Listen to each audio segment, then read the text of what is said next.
안녕하세요. 꿈꾸는 편집장 박범준입니다. 여러분 혹시 국제시장이라는 영화 보신 적이 있나요? 우리나라의 대표적인 천만 관객 영화죠. 그런데 그 인기만큼이나 참 논란이 많았던 것으로도 기억이 됩니다. 이렇게 산업화 세대를 너무 미화하는 거 아니냐, 이런 정도의 뉘앙스의 논란이 있었던 것 같은데요. 저는 그런 논란을 떠나서 이 영화가 한 세대, 우리가 참 이해하기 어려운 한 세대를 이해하는데 도움이 되는 아주 중요한 이야기들을 좀 담고 있다고 생각합니다. 물론 재미있기도 하고요. 영화는 그 유명한 바람찬 흥남부두에서 시작을 합니다. 거기에서 아버지와 헤어져서 피난선에 오른 한 어린 장남의 이야기에서 시작을 하죠. 주인공은 장남으로서의 도리를 지키는 것이 정말 중요합니다. 잃어버린 여동생을 찾으러 아버지가 피난선을 내려가면서 이 주인공에게 이런 말을 하죠. 잘 들어라. 이제 내가 없으면 장남인 네가 우리 집의 가장이다. 가장의 도리는 가족을 지키고 보살피는 거다. 절대 잊지 마라. 이 아버지의 이야기가 마치 주문처럼 평생 이 주인공의 머리에 박혀 영향을 미치게 됩니다. 부두에서 막노동을 하면서도 대학에 간 동생의 학비를 보태기 위해서 자신의 꿈을 포기합니다. 또 머나먼 독일에서 광산 노동자로 일하면서 돈을 벌기도 하죠. 왜? 그것이 장남의 도리니까. 그 세대의 많은 분들이 이 장면에서 많은 공감을 하고 눈물을 흘리셨을 것 같아요. 왜냐하면 그 세대가 쉽게 찾아볼 수 있는 우리 오빠, 우리 형 혹은 우리 남편의 이야기이기 때문이죠. 영화 속에서 이 주인공 할아버지는 다른 사람들이 보면 이해 안 되는 행동들을 합니다. 예를 들면 외국인 노동자를 멸시하는 젊은이들과 시비가 붙죠. 왜? 나도 한때는 선진국에서 일하는 외국인 노동자였으니까요. 또 가수 남진이 남자답지 않고 곱상하게 생겼다고 말하는 사람들에게 뭣도 모르면서 그런 소리 한다고 화를 냅니다. 왜? 자기 기억 속의 남진은 월남전에서 목숨을 걸고 싸우는 사나이였으니까요. 남들이 다 그만두라고 하는 꽃분이네 가게를 죽어도 포기하지 않겠다고 때렸습니다. 왜? 아버지가 헤어지면서 내가 언젠가 너희들을 찾아가면 부산에 있는 국제시장 꽃분이네로 갈 거다. 꼭 거기 있어라 라고 말씀을 하셨기 때문이죠. 이렇게 그 세대 분들에게는 지금 세대에 우리가 이해할 수 없는 많은 무언가가 있는데 거기에는 그분들 기억 속에 중요한 그 어떤 이유가 있습니다. 이런 중요한 이유들을 그 주변의 사람들은 아무도 모릅니다. 심지어 평생 같이 살아온 아내도 모르죠. 왜냐하면 이 세대의 또 하나의 특징이 바로 소통 능력이 부족하다는 겁니다. 이것들은 그 세대의 한계이기도 하고 남성들의 커다란 약점이기도 하죠. 소통 능력이 아주 떨어집니다. 아이들이 손주를 맡기고 여행을 가는데 이 아버지가 이렇게 얘기를 합니다. 야, 너네만 가족이냐? 나도 같이 가고 싶다. 사실 그럴 때 나도 아들, 딸, 손주랑 여행 가면 좋겠는데 그래, 이번엔 잘 다녀와라. 이렇게 이야기를 한다면 자식들 입장에서 죄송스럽기도 하고 언젠가 우리 아버지 모시고 그런 생각도 할 법도 한데 말이죠. 그런 태도를 보이니까 너네끼리 놀러 가니까 좋냐? 이런 태도를 보이니까 자식들은 역시 아버지 답답해. 아버지랑 같이 여행 갈 생각은 꿈도 못 꾸게 됩니다. 사실 이런 그 세대의 모습도 많이 공감이 되죠. 한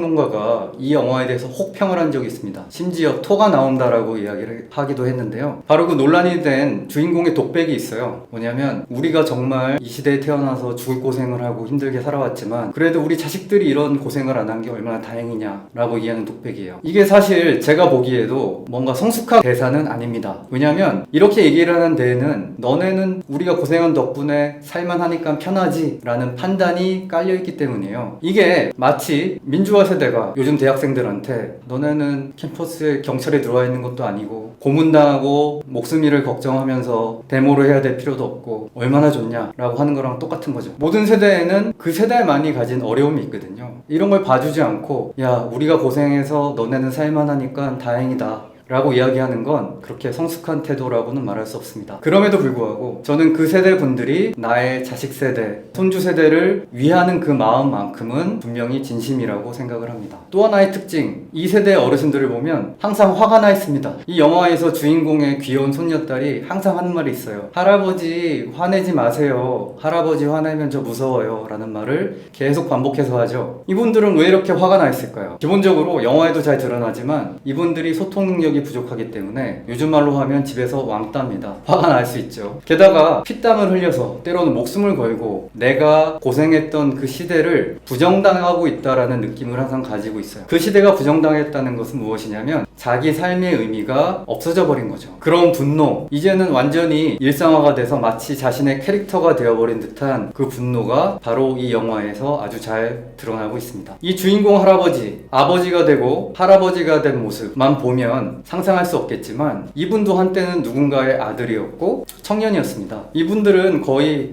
우리도 한번 잘 살아보자, 옛날 노래 중에 우리도 한번 잘 살아보세, 이런 노래를 부르면서 정말 피땀 흘려서 일하면서 한평생 살아오신 분들이죠. 그리고 여전히 봉건적인 잔재가 남아있는 그 이전 세대의 부모님들을 극복한 사람들입니다. 아버지 세대를 부정하고 새로운 세상을 만든 거죠. 그런데 이 주인공이 영화의 마지막에 환상 속에서 자신의 아버지를 만나서 이런 이야기를 물어보게 됩니다. 아버지, 저 그동안 너무 힘들었어요. 아버지 말씀대로 가족을 지키느라 너무나 힘들었어요. 아버지, 저 이 정도면 잘했죠? 라고 물어봅니다. 그때 아버지가 이렇게 대답을 하죠. 그래, 참 고생했다. 아버지로부터 그래, 너 참 고생했다, 그동안 잘했다라는 말을 듣는 순간 이 할아버지는 어린 시절 아버지로부터 들었던 네가 한 가정의 가장이니까 가족을 지켜야 된다 라는 그 주문에서 풀려나옵니다. 이제 몸은 늙어서 할아버지가 됐지만 여전히 아버지가 걸었던 주문에서 풀려나지 못했던 주인공이 드디어 한 사람의 어른이 되는 순간이죠. 그리고 마치 거짓말처럼 이 주인공은 자기가 고집부렸던 가게도 팔고 그리고 아내와 집 옥상에서 부산항을 바라보며 처음으로 마음을 열고 이야기를 나눌 수 있게 됩니다. 어떠세요? 산업화 시대를 살아오신 그 어르신들의 삶의 모습이 조금은 이해가 되시나요? 사실 그분들은 그 다음 세대와 정서적으로 완전히 단절된 채 살고 계십니다. 그리고 시대가 너무 많이 바뀌어버렸죠. 말이 안 통합니다. 늘 화가 나 있어요. 그리고 우리가 보기에는 이해할 수 없는 무언가에 집착을 합니다. 지금 민주화 세대가 중년이 되어 있는데요. 이들이 과연 20, 30년 후에 그들과 같은 나이가 됐을 때 과연 어떤 모습일까요? 우리도 죽도록 열심히 살았는데 이 젊은 것들이 우리가 살아온 시대를 인정하지 않는다고 잔뜩 화가 난 채로 전체 사회의 왕따로 그렇게 살고 있진 않을까요? 다음 세대와 잘 소통하면서 그 다음 세대를 위하는 마음을 잘 전달하고 살 수 있을까요? 영화 국제시장을 보면서 우리보다 한 세대 먼저 살아오신 그분들의 모습을 보면서 한 번쯤은 그런 질문을 한번 던져볼 수 있으면 좋겠습니다. 오늘 이야기 여기서 마치겠습니다.